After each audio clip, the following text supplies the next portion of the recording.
Ya, ya, Assalamualaikum warahmatullahi wabarakatuh. Waalaikumsalam warahmatullahi wabarakatuh.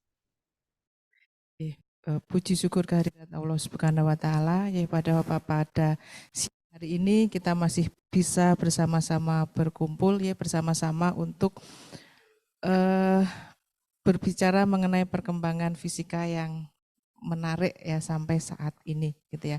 Hanya dengan rahmatnya lah ya kita bisa mendapatkan hidayah sehingga kita diberi kemudahan untuk bersama-sama belajar bersama. Saya katakan ini belajar bersama-sama aja. Dan pada kesempatan Rebon hari ini, jadi Rebon ini adalah seminar yang diselenggarakan oleh Departemen Fisika, dilaksanakan setiap minggu pada hari Rebu. Dan pada kesempatan ini presentasi akan diisi oleh Bapak Dr. Fahrudin Nugroho ya, dengan judul Usaha Unifikasi Persamaan Diferensial Tak Linier. Mungkin kalau di flyer itu hanya ditulis usaha unifikasi persamaan tak linier. Namun sudah barang tentu ketika kita mendengar persamaan ya di fisika hampir semua persamaannya berbentuk persamaan diferensial ya. Jadi kita akan membahas persamaan diferensial tak linier. Jadi Pak Fahrudin ini banyak berbicara di sistem kompleks ini dan persamaan-persamaannya ini berupa persamaan diferensial yang tidak linier ini. Nah, untuk mempersingkat waktu, kami persilahkan Pak Fahrudin ya untuk presentasi untuk kemudian kita lanjutkan dengan sesi diskusi. Monggo Pak Fahrudin.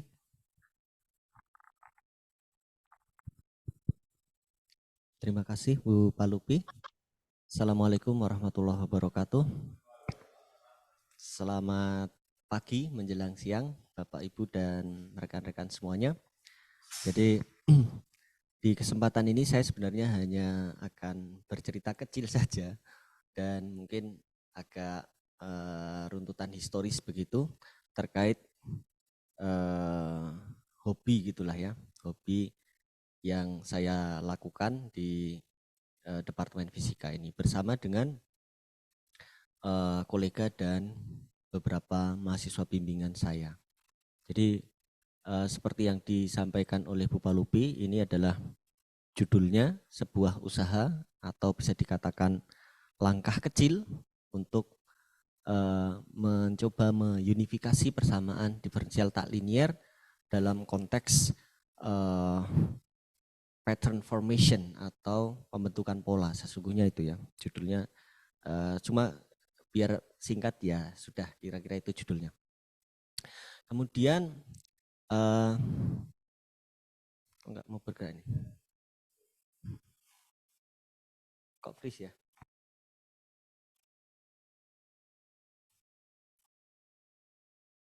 Ini gimana nih biar enggak freeze?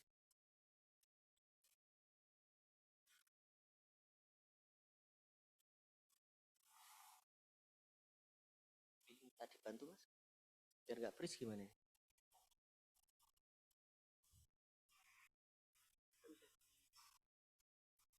Nggak bisa, atau stop dulu terus balik. Stop.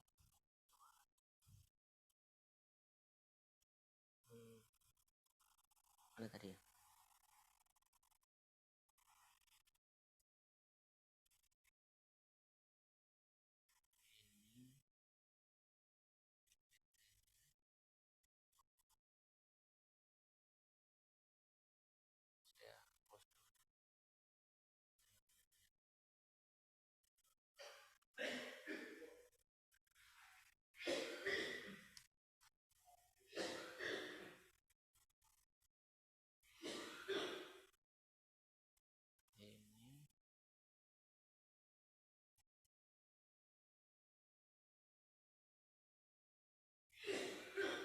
Ini kemudian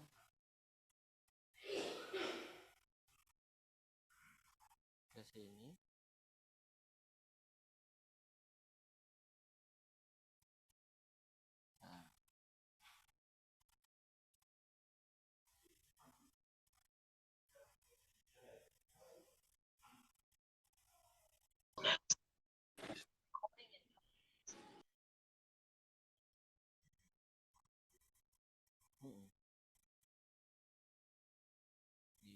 Nah, ini saya close semuanya biar nggak bingung.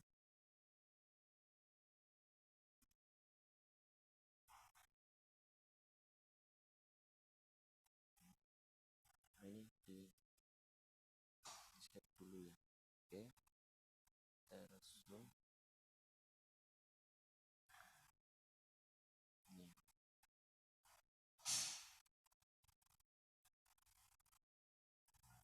Terus ini.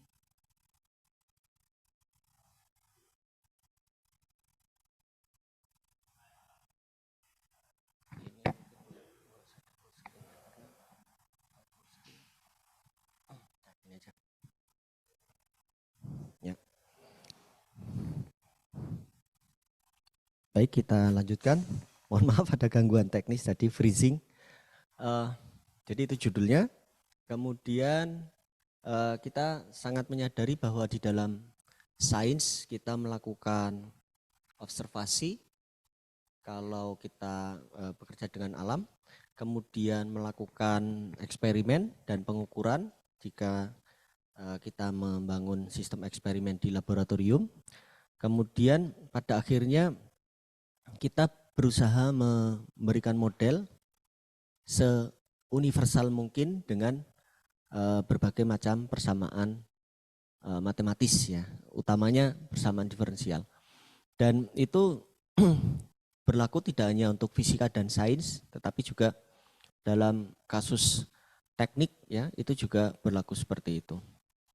Jadi antara eksperimen, observation, computation ya, termasuk numerical computation dan analytical gitu, itu merupakan satu proses yang berkesinambungan, saling mengkalibrasi dan seringkali juga saling memperbaharui. Nah, kemudian di dalam khususnya fisika kita mengenal berbagai macam persamaan. Ya, ini yang saya tampilkan adalah 17 persamaan yang mengubah dunia, gitu ya. Kemudian kita bisa lihat sebagian besarnya juga adalah persamaan diferensial. Dan persamaan diferensial dan persamaan integral itu sebenarnya saling komplement satu dengan yang lain, begitu ya. Kalau ada persamaan diferensial bisa diwujudkan dengan persamaan integral dan sebaliknya. Hanya saja memang di dalam banyak kasus kita bekerja dengan persamaan diferensial ya. Jadi mostly kita bekerja dengan persamaan diferensial. Nah, lebih khusus lagi ya, di beberapa kasus kita memerlukan persamaan diferensial tak linier. Bagian besar memang bisa dimodelkan dengan persamaan diferensial linier, dan kebanyakan textbook fisika itu ya menggunakan persamaan diferensial linier begitu. Nah, hanya saja ada beberapa fenomena yang mau tidak mau kita bekerja dengan persamaan diferensial tak linier. Ada beberapa contoh yang mungkin paling sering kita temui adalah persamaan Navier-Stokes.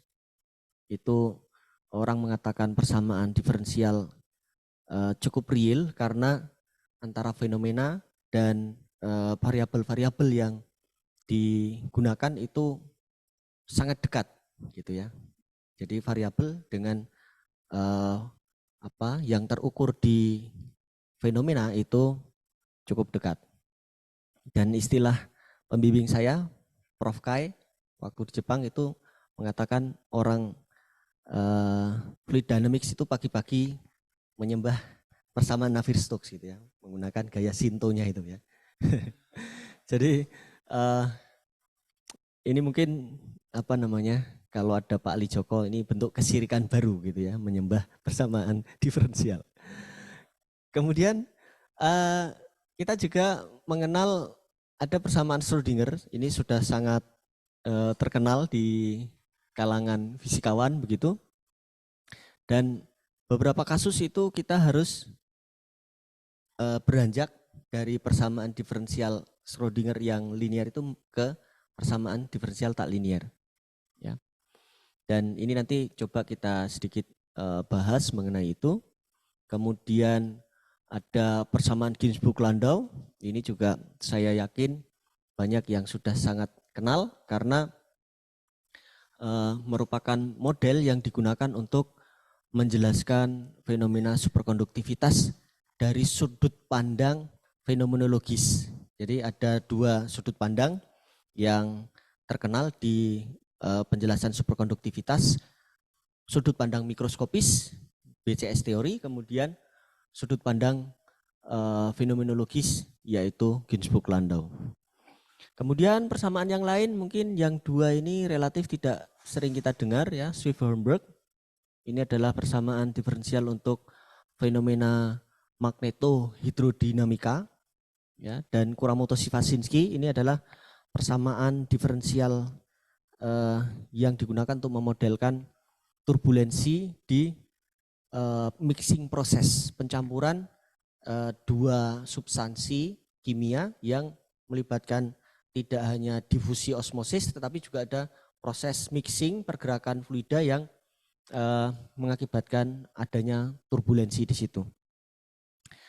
Nah, intinya ada fenomena diwakili variabel, lalu variabelnya itu pada akhirnya diwujudkan dalam model matematis yang seringkali berwujud persamaan diferensial begitu.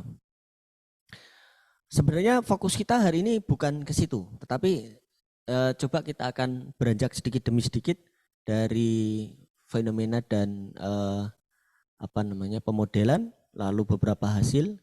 Ya, ini salah satu topik yang dikerjakan oleh bimbingan saya, Mas Irfan, nggak tahu hari ini join atau tidak.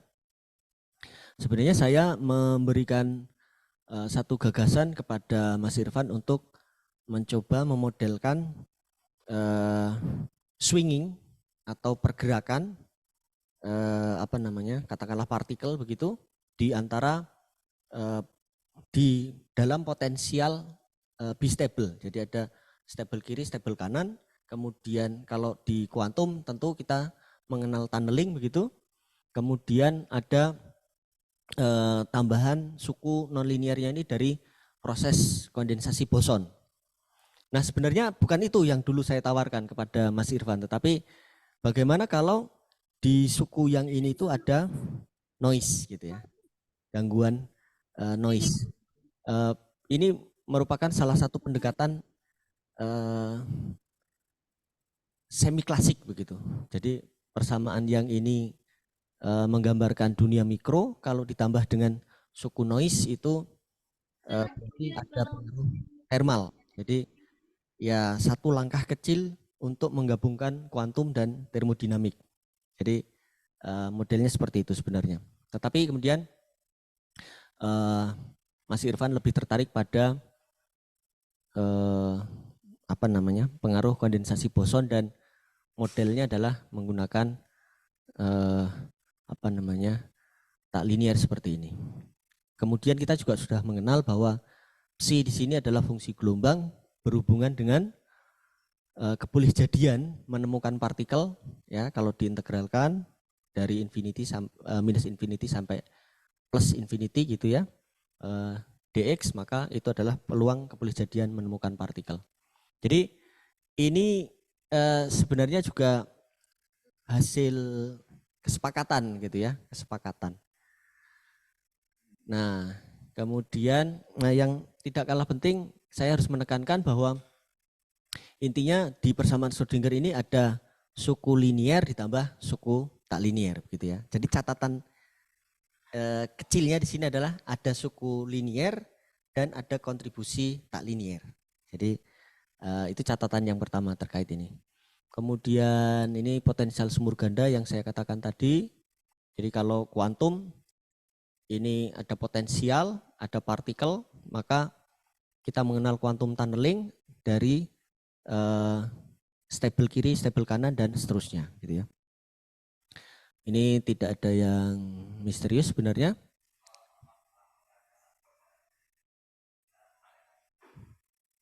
Gimana? Mau lihat ini ya potensialnya? Ya, oke. Tapi kata kuncinya nanti bisa dicari nih, bistable potensial gitu ya.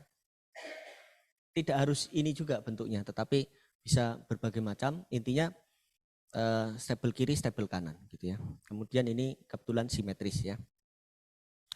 Kemudian ini pendekatan fungsi gelombang awal. Kalau kemudian ini kita gunakan di dalam persamaan diferensial yang awal tadi, kemudian kita selesaikan secara numerik dinamikanya terhadap waktu gitu ya.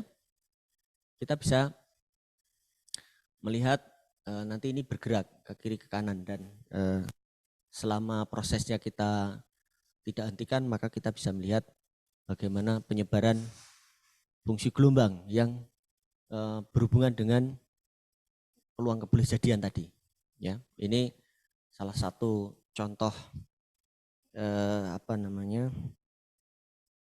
simulasinya. Jadi kalau kita fokus ke fenomena, kemudian variabel ini yang kita lihat bisa kita observasi waktu demi waktu bagaimana fungsi gelombang itu bergerak gitu ya, atau dinamisnya seperti apa. Jadi dengan mengintroduksi persamaan gelombang awal, kemudian ini kita selesaikan secara numerik, kita bisa melihat seperti ini. Kemudian kalau kita amati secara spatiotemporal plot, ini tadi posisi ya, ada potensial minimum di sini dan di sini ya. Kemudian bergerak secara dinamis terhadap waktu, kita bisa melihat pembentukan pola seperti itu. Ya, jadi dari nilai kecil sampai nilai yang paling besar gitu ya, 0,1 karena kita bicara peluang kebolehjadian. Kemudian kita beranjak ke persamaan yang kedua terkait superkonduktivitas. Jadi sekali lagi ada fenomena, ada model, lalu ada penyelesaian numerik dan kita bisa lihat pola di situ ya. Tentu kita sudah sangat mengenal fenomena superkonduktivitas. Kalau kita menurunkan suhu satu material yang punya potensi superkonduktivitas, ketika dia melewati suhu kritis tertentu, kita bisa mengamati adanya resistivitas yang langsung drop gitu, menuju 0 gitu ya. Idealnya 0. Ya, mungkin ada beberapa yang di sini mengikuti LK99.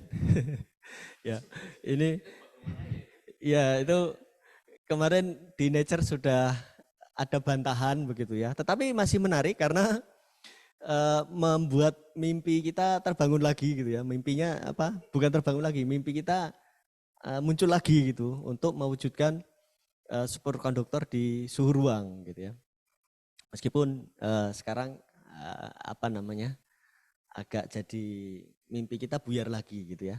Tapi menarik karena ada fenomena seperti ini. Nampaknya perlu pemodelan juga di sana nanti untuk menjelaskan mengapa campuran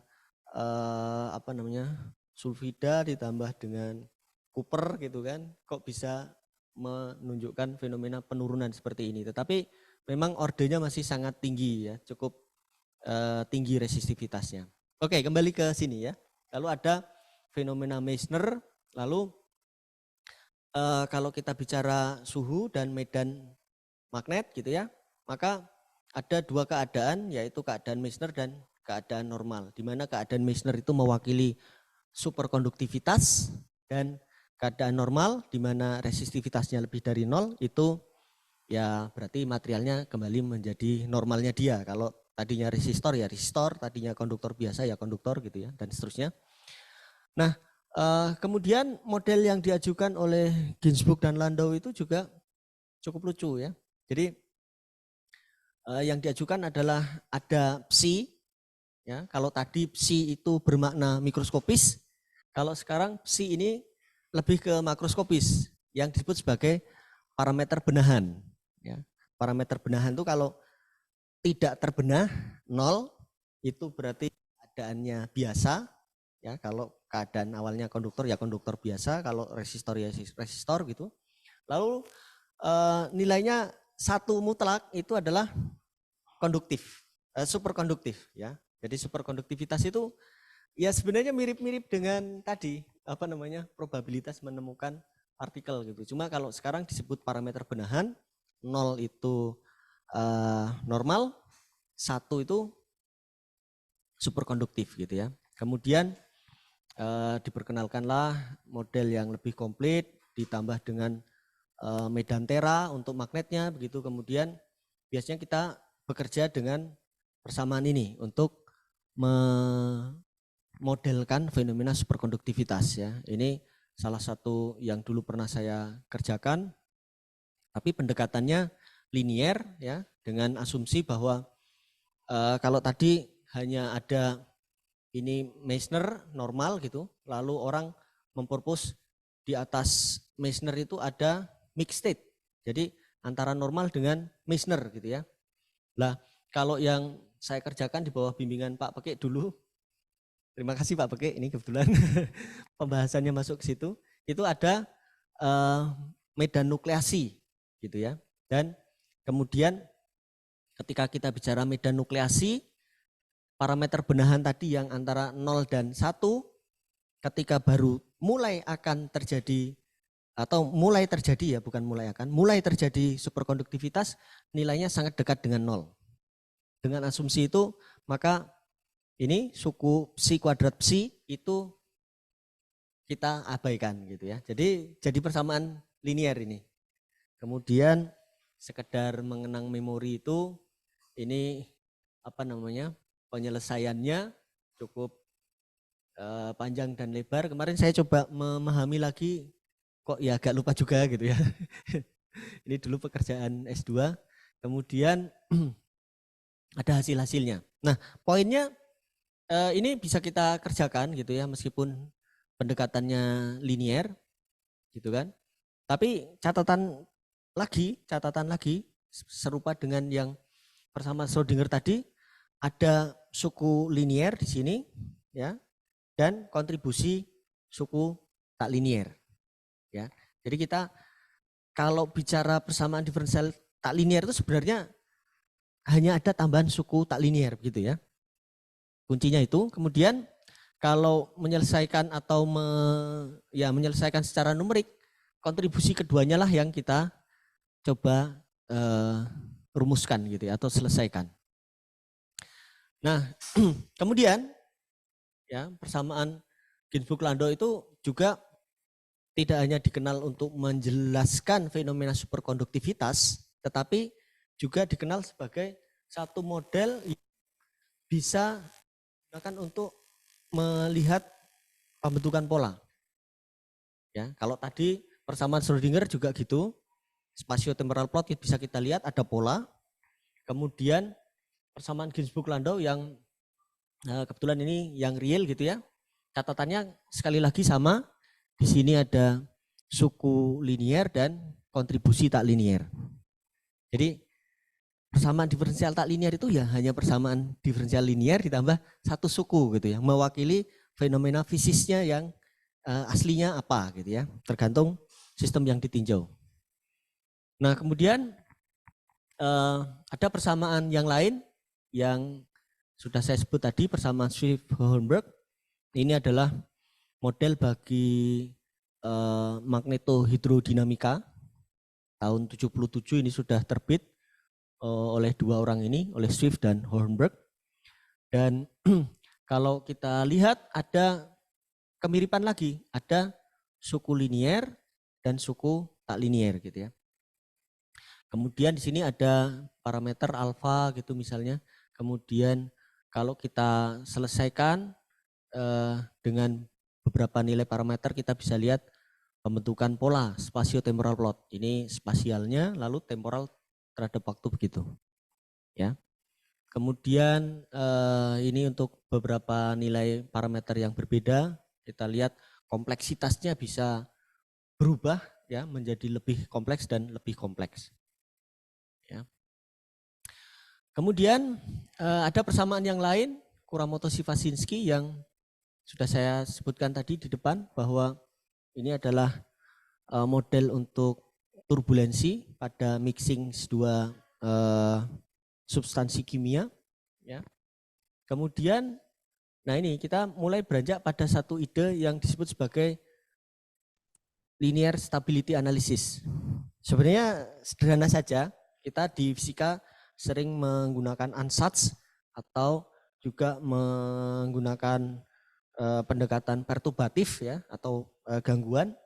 Ini kita anggap sebagai ansatz, kita masukkan ke suku linier ya, baik ini maupun ini, maka kita akan dapatkan kaitan dispersif antara lambda dan K di sini. Lambda dan K di sini memang mirip dengan fenomena gelombang begitu ya, terutama kalau lambdanya ini juga bilangan kompleks, maka ini jadi gelombang. Tetapi dalam konteks ini sebenarnya bukan lambdanya ini bukan panjang gelombang.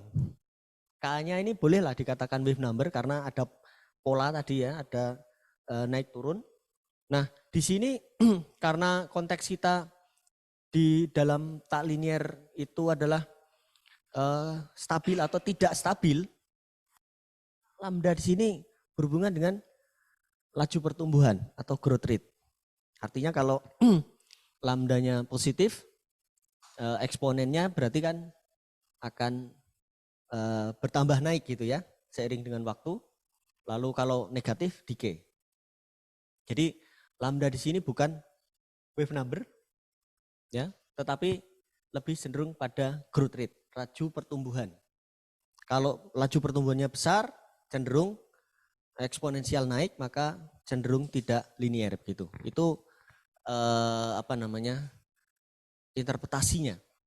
Kemudian sebagai wave number kita bisa lihat di situ ada wave number yang paling dominan, yang paling berkontribusi terhadap laju pertumbuhan itu. Ya, jadi kita bisa bayangkan di wave number ini kira-kira disitulah kontribusi terhadap pertumbuhan fluktuasi U itu, gitu ya. Jadi agak berbeda dengan gelombang. Kemudian ini kalau kita menambahkan suku redaman di sini ya ada RU, ini juga sudah biasa kita lakukan di dalam persamaan diferensial, menambah satu suku linier itu tidak lain adalah redaman begitu ya. Dimana kalau dilihat di Kuramoto-Shifasinski, redaman itu berpengaruh pada nilai awalnya di sini ya. Jadi seakan-akan ini kita turunkan sehingga shifting dari ini semuanya turun ke sini sehingga bentuknya menjadi seperti ini.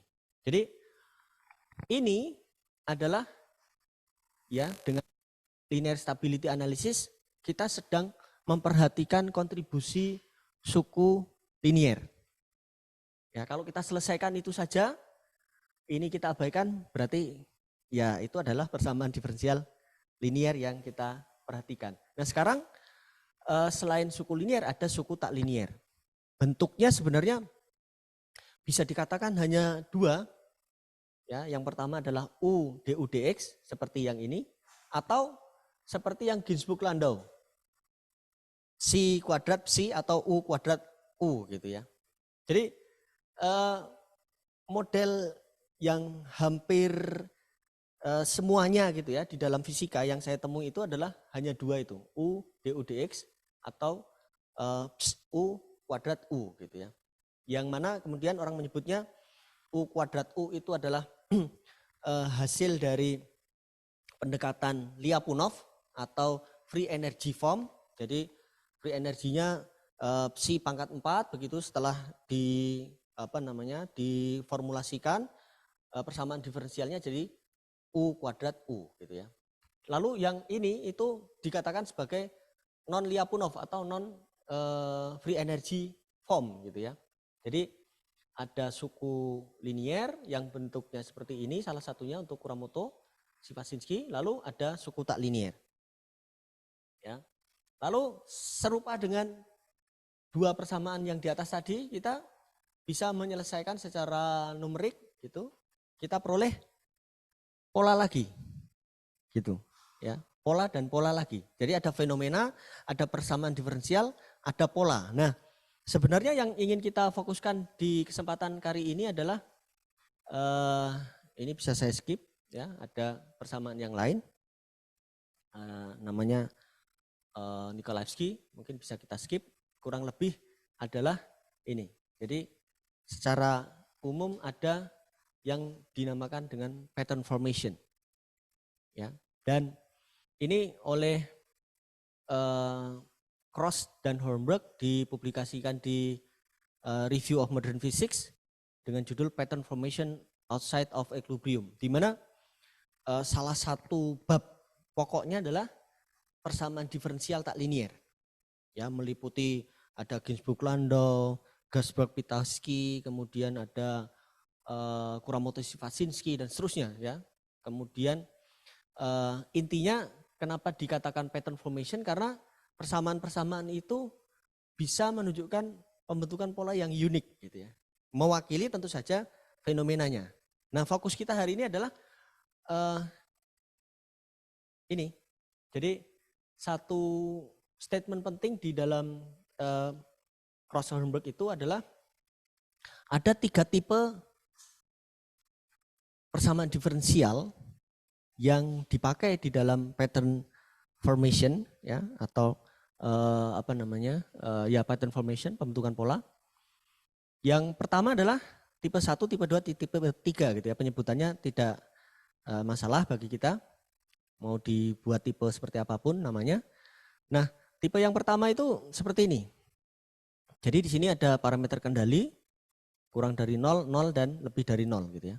Dimana kalau kita bicara, kebetulan di sini sigma gitu ya, bukan lambda. Kalau tadi kita menggunakan lambda di formulasi kita, di Cross-Hornberg ini digunakan sigma, di mana ini juga tidak lain adalah kaitan dispersif antara growth rate dengan wave number. Wave numbernya di sini Q, kalau tadi kita K gitu ya. Nah, untuk epsilon yang besar, parameter kendali yang besar itu ada pola yang seperti ini. Jadi ada semacam band gitu ya. Ada band wave number, lalu di sini ada growth rate yang tidak nol. Ya, ini pola atau tipe yang pertama. Kemudian tipe yang kedua adalah ini, parameter kendalinya kurang dari 0 dan 0. Sigma sama dengan 0 untuk Q sama dengan 0. Kalau di sini ada, ya. Kalau di sini ada titik di mana sigma sama dengan 0 untuk Q sama dengan 0 gitu ya. Kemudian ada band ditambah dengan titik ini. Ya, tipe kedua itu adalah titik ini ditambah dengan band wave number di mana dia berkontribusi pada instability atau growth rate. Kemudian tipe yang ketiga seperti ini, sudah kita lihat ya, dia bukan band yang ada di kanan tetapi dia band dengan peak di Q sama dengan 0 gitu ya. Dan itu dikatakan sebagai tipe ketiga. Jadi menurut Cross dan Hornberg, semua persamaan diferensial tak linier itu, ya, bagian linearnya bisa dikelompokkan menjadi tipe 1, 2, dan 3 itu. Mewakili fenomenanya masing-masing gitu ya. Ditambah bentuk suku tak liniernya. Jadi yang kemudian saya pikirkan di sini adalah apakah kita bisa mengusulkan atau mengajukan satu persamaan diferensial yang suku liniernya itu bisa menampilkan kaitan dispersi growth rate dengan wave number itu tiganya. Jadi ini bisa dikatakan pemikiran yang agak naif gitu ya, terlepas dari fenomena yang tadi. Apakah bisa kita ajukan satu persamaan diferensial tak linier di mana suku liniernya itu bisa merepresentasikan atau bisa menampilkan ketiga kondisi ini sekaligus, ketiga tipe sekaligus gitu ya. Kalau bisa seperti apa? Kemudian kalau memang secara matematis bisa kita tunjukkan, bisa. Kemudian ditambah dengan suku tak liniernya yang tipenya hanya 2 tadi, ya, psi atau u kuadrat u ataupun u du dx gitu ya. itu maka perlu kita coba gitu ya. Nah, kemudian ini beberapa contoh yang tipe 1, 2, 3 tadi ya. Ini saya coba kelompokkan termasuk Swedenborg ini statik, kemudian tipe 2 ini Nikolajewski oscillatory, tipe 3 Ginzburg-Landau dan seterusnya. Ya. Jadi idenya ini kaitan dispersif atau interpretasi grafis dari kaitan dispersif. Kemudian saya mencoba mengusulkan ini aja sederhana gitu ya. Kaitan dispersifnya justru sekarang saya mulainya dari kaitan dispersifnya. Persamaan diferensialnya agak saya hidden gitu ya karena memang under construction dan ini masih kami kerjakan bersama Pak Peki juga dan ada Pak Rinto juga di situ. Nah, ini kaitan dispersifnya yang tidak lain adalah polinom gitu ya. Polinom di sini ada orde 6. Di mana kalau kita mainkan ini kemudian ada konstanta-konstanta, ada R, A, B, C gitu ya. Ini sebenarnya positif semua atau negatif semua juga enggak masalah karena tergantung nilainya kita berikan seperti apa gitu. Nah, kemudian untuk bentuk ini kita harus mencari R, A, B, C yang bersesuaian untuk ini. Dan itu bisa karena polinom kan sangat kaya akan bentukan diagramnya gitu ya atau bentukan apa grafikalnya, maaf ya. Kemudian yang ini tinggal kita cari aja A, B, C yang bersesuaian dan ini juga tinggal kita cari A, B, C yang bersesuaian. Ya, dan tentu saja ada beberapa langkah yang harus diselesaikan untuk memang membuktikan bahwa proses unifikasi itu bisa gitu ya. Salah satunya yang saya lakukan adalah dengan pendekatan numerik ya. Ini pola ya hasil simulasi dari yang ini tadi kalau kaitan dispersifnya seperti itu gitu ya. Ternyata memang bisa dihasilkan pola. Kemudian kita cocokkan dengan salah satunya Nikolajewski equation gitu ya. Ini yang kiri adalah Nikolajewski. Ini sebenarnya langkah analisis yang cukup baku ya, cukup standar di nonlinear dynamics. Ini fluktuasi, ini korelasi, ini power spectrum, kemudian ini apa namanya? Ya. Poincare map ya atau peta Poincare. Ya, ini Nikolajewski, ini persamaan yang tadi orde 6. Ya, dari sisi pola cukup mirip, dari sisi yang lain juga bersesuaian termasuk Poincare map-nya. Ya. Kemudian ada satu yang lain yang menarik ya, Korteweg-de Vries ya, persamaan Korteweg-de Vries. Ini tidak terlalu mirip tetapi kalau dilakukan analisis ya ada semacam scaling di sini lebih cepat dinamikanya dibanding di sini gitu ya.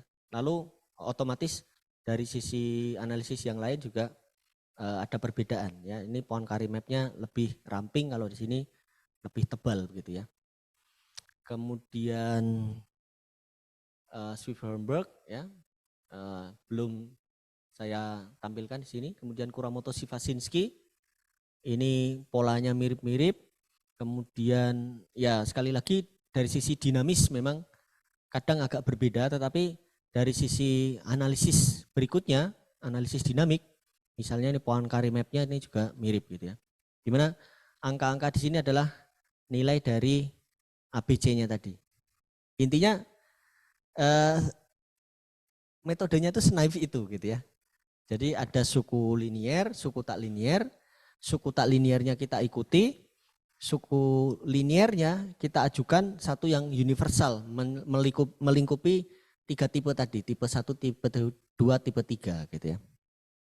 Dan ini memang masih terus kami kembangkan. Salah satunya tentu kalau kita mengajukan persamaan diferensial di dalam matematik itu apakah solitonic solutionnya yang biasanya kita bisa kerjakan secara analitik itu eksis atau tidak. Kalau eksis berarti solusinya eksis gitu ya. Nah ini sebenarnya sudah satu tahap sampai ke sana, kemudian mapping instability-nya antara yang ditiru dengan model barunya itu apakah juga sama gitu ya. Jadi ada mapping wave number versus instability itu apakah sama? Kalau sama mungkin ya berarti kita bisa lebih meyakinkan lagi bahwa model yang kita ajukan itu memang menghasilkan dinamika atau menghasilkan pembentukan pola yang sama dengan persamaan yang 3 jenis tadi itu. Jadi mungkin itu yang bisa saya sampaikan tanpa kesimpulan ya, karena ini masih open ended dan yang ingin saya dapatkan justru mungkin pertanyaan-pertanyaan yang mungkin belum saya sempat pikirkan begitu, sehingga bisa menjadi tambahan pekerjaan atau tambahan solusi atas challenge yang dilakukan ini. Begitu yang bisa saya sampaikan, tidak banyak, dan waktunya saya kembalikan kepada Bu Palupi sebagai moderator. Terima kasih Pak Fahrudin. Ya, ini sesuatu yang menarik ya, sangat menarik ini buat saya dan tentunya juga bagi para pendengar semuanya. Nah, monggo kita buka sesi diskusi, silahkan. Ada pertanyaan? Saya cari yang di sini dulu gitu ya. Dan bagi Bapak Ibu yang menyaksikan secara daring bisa juga bertanya, bisa dengan ini raise hand ya, atau menuliskan di kolom chat ya, silahkan. Ya. Di sini ada yang bertanya? Monggo.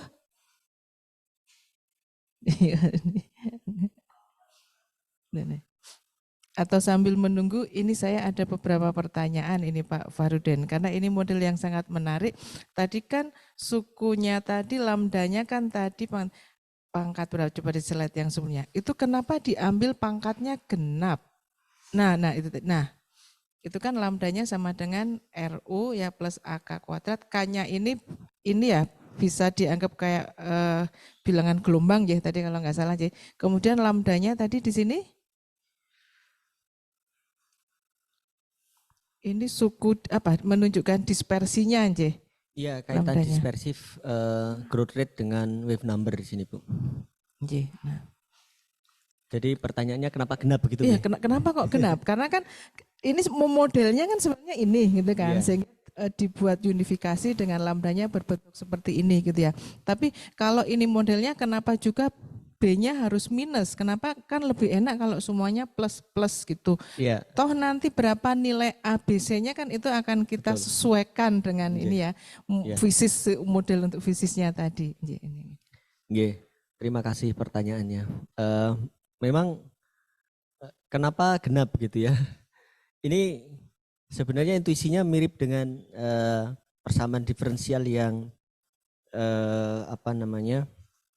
ada di fisika, kebanyakan kan orde genap, di mana masing-masingnya itu ada makna fisisnya. Misalnya di persamaan difusi orde 2 genap, kemudian terhadap waktu orde 1 gitu ya. Kemudian di persamaan gelombang orde 2 waktu, orde 2 posisi gitu kan. Jadi sebenarnya kenapa diambil genap itu mirip dengan fenomena yang asli dan persamaan yang aslinya begitu. Sehingga logikanya penambahan suku ini hanya menambah fleksibilitas dalam mencocokkan ke semua tipe gitu ya. Itu alasan kenapa genap. Lalu jadi dipilih kenapa positif, negatif, positif gitu. Ini sebenarnya sedikit bocoran bahwa suku yang orde 4 itu nanti di dalam persamaan diferensialnya itu negatif gitu. Meskipun kalau saya beri positif lalu konstantanya B-nya itu negatif ya hasilnya ya negatif gitu ya. Tetapi karena ini sedikit bocoran terhadap persamaan diferensial yang saya ajukan gitu, bahwa suku orde 4-nya itu nanti kira-kira negatif gitu. Jadi ini hint untuk, karena ini di belakang ini sebenarnya ada persamaan diferensialnya di belakang gambar ini gitu. Tapi sementara saya tutupi dulu karena memang masih tadi itu belum terlalu final dan juga belum dipublikasikan gitu ya. Makatan Bu. Ini ada pertanyaan dari Pak Edi Hartantyo via Zoom ini. Apakah ada pola keteraturannya dalam solusi-solusi tersebut? Kemudian apakah bisa diterapkan misalnya dalam penentuan pola pertumbuhan krek ya atau rekahan dalam sebuah material, misalnya batuan? Ini pertanyaan dari Pak Edi. Terima kasih. Pertanyaannya geofisikis ya yang kedua nih. Yang pertama pola ya. Jadi dalam konteks non-linear dynamics itu sebenarnya biasanya kita bisa mengamati chaotic dynamics ya, chaos. Chaos itu orang mengatakan ketidakteraturan, tetapi di situ ditemukan pola gitu ya. Jadi bisa dikatakan secara global, biasanya kalau nonlinear dynamics itu bukan tracking partikel per partikel, tetapi viewing as a global phenomena gitu ya. Di situ ada chaotic dynamics biasanya. Dan chaotic dynamics itu juga merupakan sebuah pola ketelaturan, kalau bisa saya katakan begitu ya. Karena derajat chaoticnya itu juga bisa kita ukur gitu. Sehingga orang bicara unpredictability, tetapi ada pola di situ yang boleh jadi dikatakan sebagai keteraturan yang tidak teratur begitu ya. Jadi begitu Pak Edi. Kemudian untuk crack, saya kurang tahu pasti, tetapi salah satu model yang dipakai di sini, Nikolaevsky equation, itu originnya atau aslinya itu merupakan model penjalaran gelombang seismik di medium poros elastik gitu ya. Jadi ada porositas, ada elastisitas di situ, diwakili dengan network apa namanya kalau model ilustrasinya network spring atau pegas dan network redaman begitu ya. Kemudian somehow didapatkanlah persamaan Nikolaevsky itu. Nah untuk crack terus terang sebenarnya ada satu persamaan ya yang berhubungan dengan itu, persamaan Darcy, tetapi memang secara terus terang saya katakan saya belum mencoba melihat Darcy equation itu. Jadi bisa jadi, tetapi saya juga tidak bisa memastikan karena memang belum mencoba masuk ke fenomena crack gitu ya, apalagi di batuan dan apa namanya yang merupakan ranah menarik bagi geofisikawan begitu. Begitu Pak Edi, matur nuwun. Semoga sedikit menjawab gitu ya.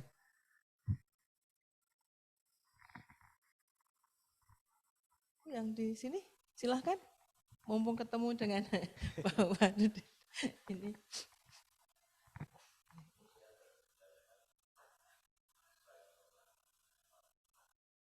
Nah, ini.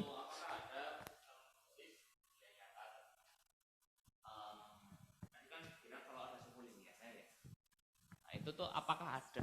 Oh ya. Sorry. Baik, saya ulang pertanyaannya. Jadi, apakah di sejauh yang kita ketahui ini ya para fisikawan semuanya di paper-paper di luar sana itu ada enggak yang persamaan diferensial non linear tapi enggak ada suku linearnya, itu ada enggak? Ini enggak tahu benar. Pertanyaan karena enggak tahu. Iya. Ngetes. Terima kasih. Persamaan tak linier tanpa suku linier gitu ya. Iya. Iya. Gimana Pak Roset ini? Ini forum diskusi ya. Saya sendiri belum menemukan ya, belum menemui. Tetapi apakah itu persamaan diferensial tak linier? Ya tentu saja gitu kan, tentu saja. Jadi hanya kebetulan mungkin karena keterbatasan bacaan saya, itu saya belum menemukan fenomena yang pemodelannya itu pure dengan suku tak linier gitu ya. Bahkan kalau di persamaan Medan Einstein ya, order 10 pure tak linier gitu ya Pak ya. Ya itu, ya kan saya kok lupa ya, persamaan medan Einstein itu order 10 tak linier gitu ya. Iya.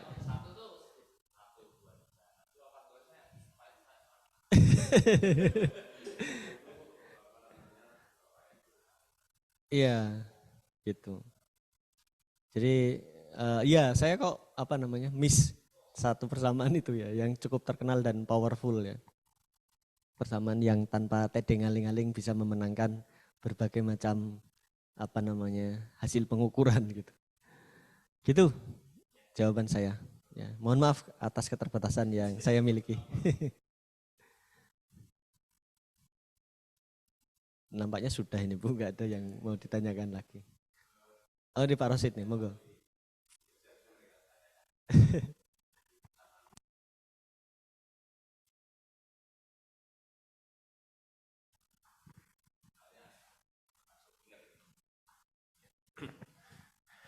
Di dalam mekanik kuantum itu kan ada prinsip superposisi ya. Dan bersama diferensial yang linear itu sudah mengakomodasi itu. Nah sekarang bagaimana prinsip superposisi itu kalau kita bicara persamaan Schrödinger yang tak linear gitu.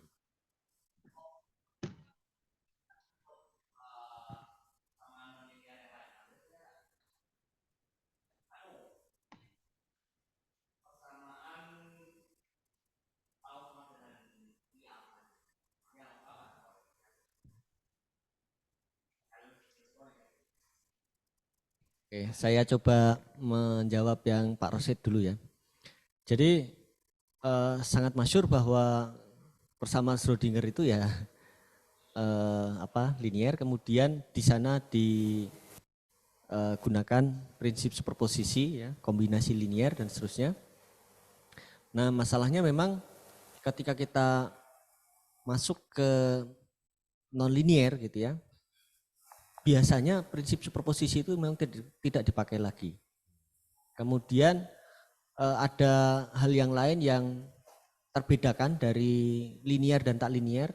Misalnya di dalam linear itu kita berpikirnya bersama Schrödingernya tadi misalnya itu kayak tracking partikel gitu ya. Jadi evolutif terhadap waktu di mana itu kita ingin prediksi. Nah kalau di tak linear itu yang kita lihat memang seperti kurang lebih yang saya tayangkan di sini adalah pattern formation atau pembentukan pola secara global. Kemudian kita berusaha mengekstrak yang unpredict itu menjadi apakah ada pola keteraturan di dalamnya gitu ya. Jadi memang superposisi tidak lagi dianut di situ. Kemudian salah satu jalan keluarnya adalah menggunakan penyelesaian numerik sehingga kita tidak lagi menggunakan prinsip superposisi di dalam solusinya. Yang kita lakukan justru melihat bukan mikronya tetapi global atau whole pattern formationnya. Jadi memang di dalam tak linear itu superposisi sebenarnya tidak preferable gitu ya, atau bisa dikatakan kalau bisa dihindari begitu. Meskipun kalau kita melihat penyelesaian numeriknya, biasanya pendekatannya itu menggunakan Fourier series, di mana Fourier series itu kembali lagi ke superposisi gitu kan. Hanya saja superposisinya itu adalah prinsip decompose itu kan sembarang fungsi, any kind of function can be decomposed into several including infinite periodic function gitu. Jadi ya sebenarnya di dalam detail pekerjaannya itu ada superposisi lagi gitu Pak. Menjadi menarik karena dikaitkan misalnya dengan kucing Schrödinger gitu. Iya. Ya. Hubungannya dengan keadaan ya kan. Kan ada superposisi ya antara keadaan hidup dan mati. Gitu. Iya. Gitu. Nah, itu jadi menarik ya karena prinsip superposisi itu memegang peran yang penting ya di dalam mekanik kuantum itu.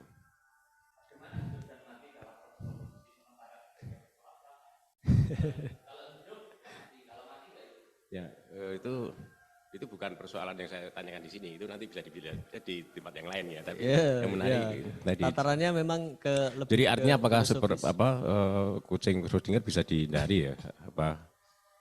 Paradok itu. Oke, terkait dengan apa namanya tadi penyelesaiannya dengan menggunakan metode numerik ya. Ya. Dan apakah itu secara matematik di justified gitu? Jadi Tentang keberadaan solusi tadi.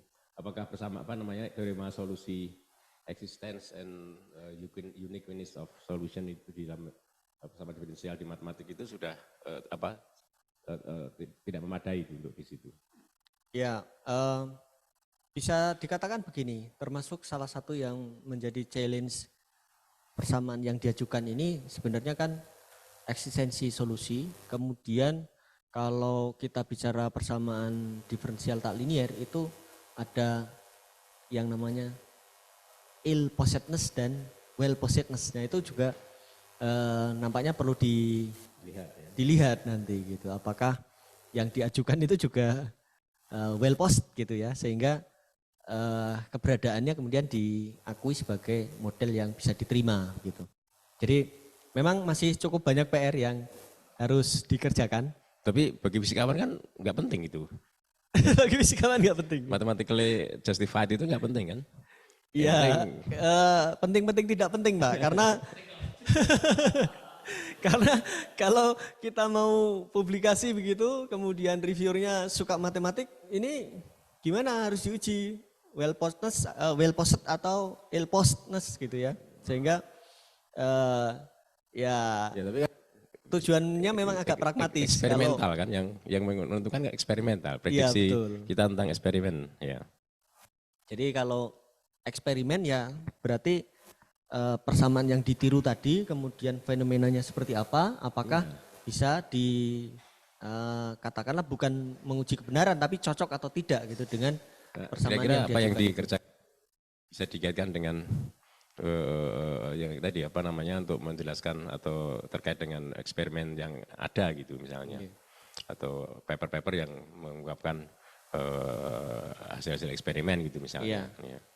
Jadi mungkin asasnya nanti kalau tidak sampai sangat matematik tadi, mungkin lebih ke kebenaran korespondensi gitu Pak, dengan yang sudah pernah ada sebelumnya. Mungkin itu Pak. Atau nanti kalau bisa dibantu Pak Rosid untuk pengujian. Saya sudah terlalu banyak masalah itu.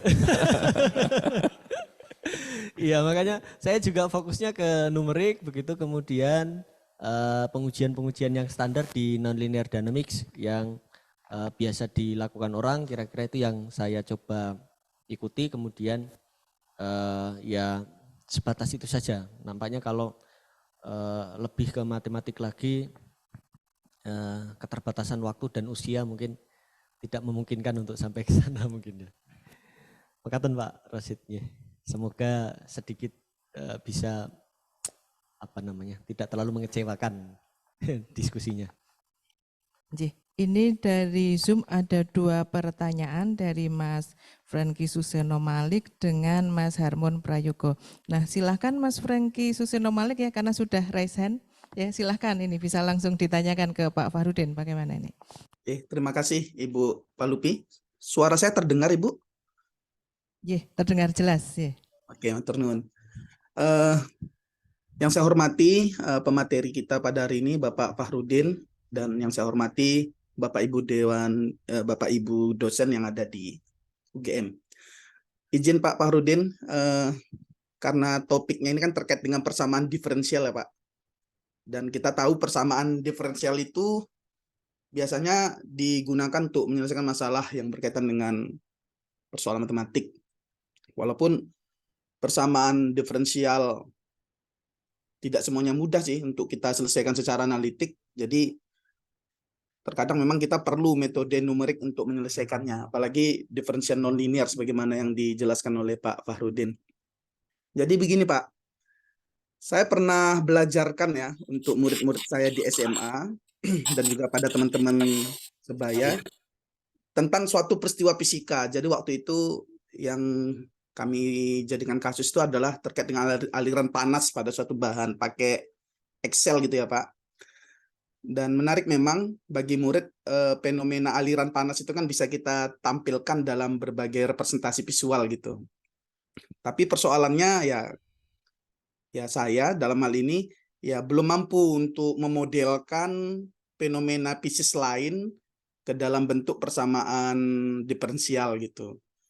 Jadi di sini saya izin bertanya, ada nggak Pak terkait dengan kiat ya, supaya kita mampu menghasilkan model persamaan diferensial tertentu untuk memodelkan peristiwa fisika gitu. Dan memang kalau kami di SMA ini ya menarik memang Pak, kalau kita bisa selesaikan itu, apalagi pakai metode numerik, kita kan nanti bisa tampilkan gitu ya, bisa kita tampilkan pakai gambar-gambar, bahkan simulasi gitu. Jadi tadi di awal kan Bapak ada tampilkan ini ya Pak ya, animasi tadi yang menggambarkan dinamisasi apa gitu. Itu kalau boleh tahu pakai software apa Pak untuk bisa menampilkan itu. Matur nuwun, terima kasih. Assalamualaikum warahmatullahi wabarakatuh. Waalaikumsalam warahmatullahi wabarakatuh. Ini pertanyaan dari Pak Guru yang hebat ya. Biasanya guru itu enggak sejauh itu berpikirnya, sehingga ini luar biasa sekali Pak Franky atau Mas Franky. Ya, jadi sebenarnya model persamaan diferensial untuk fenomena itu kan sudah sangat banyak dan beragam ya.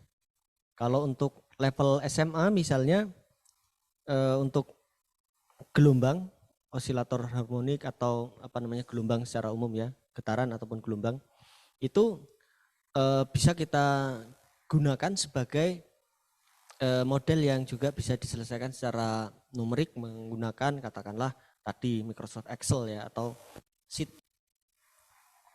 Dan mau mendapatkannya, kebetulan kami biasa keliling kepada banyak MP fisika terutama di gitu ya. Kebetulan salah satu anggota kami itu biasa memberikan Microsoft Excel-nya itu kepada para guru gitu ya, untuk bisa menggantikan dengan paling tidak parameter, atau kalau mau menggantikan dengan fenomena yang lain gitu ya. Jadi dan kalau di SMA katakanlah mengenai gerak, kemudian gerak itu cukup bisa diajarkan kepada SMA ya, anak SMA. Meskipun dengan catatan bahwa itu tidak membuat mereka malas untuk menyelesaikan analitiknya begitu ya. Jadi lebih ke memberikan ilustrasi visual agar lebih baik pemahamannya.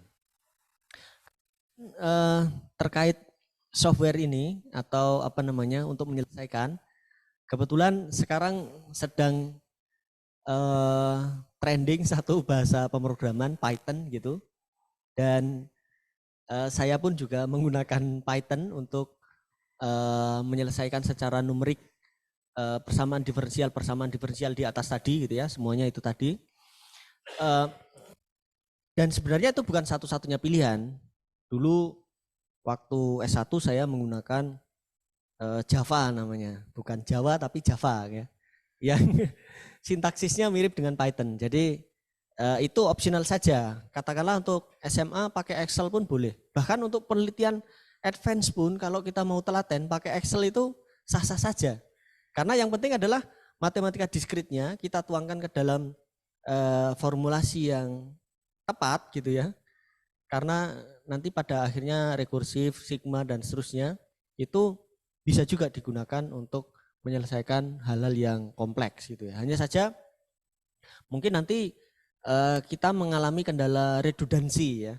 Harus membuat formulasi yang banyak gitu untuk bisa menyelesaikan yang cukup kompleks seperti ini ya. Makanya bahasa pemrograman kan perintahnya tinggal for gitu kan, diulang berapa kali selesai. Tapi kalau Excel kan dragging, masukin formulanya di situ, di drag ke bawah dan seterusnya gitu ya. itu untuk satu step. Kalau step yang lainnya diperlukan, buat lagi dan seterusnya. Jadi challenge-nya adalah di ketelatenan tentu saja. Tapi kalau nanti memerlukan bisa saya mintakan kepada Pak Solihun dan Pak Peke untuk fenomena yang lain selain difusi panas tadi nggih. Begitu Pak Franky. Oke, terima kasih Pak Fahrudin. Ini berarti guru juga sudah harus belajar Python ya Pak? Enggak harus, tidak harus. Tidak harus karena Oke.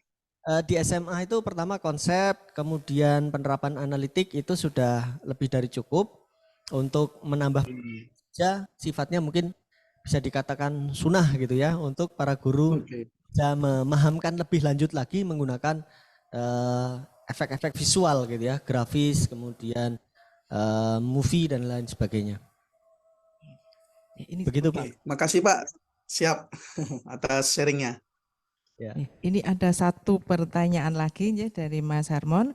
Ini di dalam proses unifikasi persamaan diferensial, apakah mengembangkan skema-skema numerik baru? Dan apakah skema-skema tersebut akan atau sudah dikaji? Ya, kebetulan fokusnya di sini adalah lebih ke model matematisnya itu.